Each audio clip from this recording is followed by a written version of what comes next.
राजस्थान के विभिन्न स्थानों पर 22 से 28 दिसंबर 2024 तक आयोजित कार्यक्रमों में देव संस्कृति विश्वविद्यालय प्रतिकुलपति आदरणीय डॉक्टर चिन्मय पंड्या जी की उपस्थिति ने एक नई प्रेरणा का संचार किया। प्रवास की शुरुआत 24 दिसंबर को जैसलमेर से हुई, जहां डॉक्टर चिन्मय पंड्या जी ने करनी बाल मंदिर उच्च माध्यमिक विद्यालय, इंदिरा कॉलोनी में श्रीराम शर्मा स्मृति उपवन के भूमि पूजन में भाग लिया। इस कार्यक्रम के दौरान उन्होंने शिक्षा और वैदिक संस्कारों की महत्ता पर विचार व्यक्त किए और विद्यार्थियों को सम्मानित किया।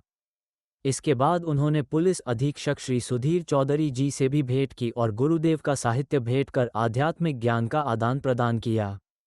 इसके बाद बाड़मेर में 22 से 25 दिसंबर तक आयोजित 108 कुंडीय गायत्री महायज्ञ के चौथे दिन डॉक्टर चिन्मय पंड्या जी 11,000 दीपों से दीपयज्ञ आयोजन में पहुंचे, जहां उन्होंने समाज में सकारात्मकता और सेवा का संदेश दिया। सचे दीपक के थाल नया उल्लास समाया रे, सचे दीपक के थाल नया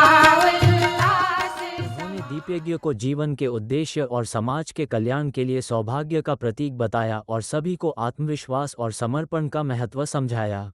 25 दिसंबर 2024 को जालौर में गायत्री शक्तिपीठ में आयोजित पुनर्प्राण प्रतिष्ठा और महायज्ञ के अवसर पर डॉक्टर चिन्मय पंड्या जी ने भगवान की कृपा और जीवन में विश्वास की शक्ति पर जोर दिया। उन्होंने कहा कि भगवान के प्रति समर्पण और आत्मविश्वास से ही जीवन में चमत्कार घटित होते हैं। उदयपुर में आरोहण 2024 के समापन समारोह में भी डॉक्टर चिन्मय पंड्या जी की गरिमामयी उपस्थिति रही। उन्होंने राष्ट्रीय एकता और सामूहिक प्रयास की आवश्यकता पर विचार व्यक्त किए, साथ ही वसुधैव कुटुंबकम की भावना पर बल दिया। ओसियां, राजस्थान में 108 कुंडीय गायत्री महायज्ञ और संस्कार महोत्सव का आयोजन 25 से 28 दिसंबर तक हुआ। इस आयोजन में उन्होंने अपने संबोधन में कहा कि मनुष्य का असली देवत्व तब प्रकट होता है जब वह दूसरों के सुख में भागीदार बनता है। अंतिम कार्यक्रम सुजानगढ़ में आयोजित 108 कुंडीय विराट गायत्री महायज्ञ था, जो 26 से 29 दिसंबर 2024 तक चला।